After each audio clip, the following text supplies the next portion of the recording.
the Snowflake graphic designer who saved my farm from a flood. Look, I'm a dirty boots kind of guy.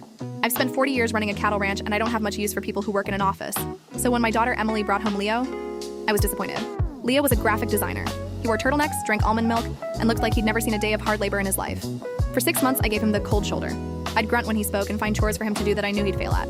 I figured eventually, he'd realize he didn't belong on a ranch and head back to the city. Then came the big freeze. A main water line snapped under the north pasture and the pump house was flooding fast. I was out there in the mud, shivering, trying to weld a cracked pipe while the water sprayed in my face. My hands were shaking too hard to hold the torch. I was 65, exhausted, and ready to let the whole system freeze over.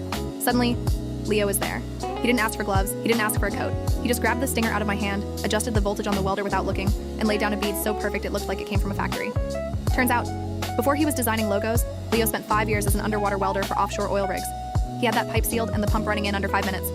He looked at me, covered in grease and frozen mud, and said, "Don't worry, Jack. It's just like drawing, only the ink is 2,000 degrees.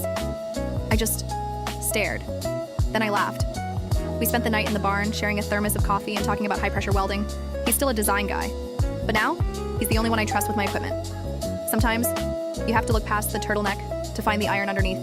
Don't forget to like and subscribe for more amazing videos.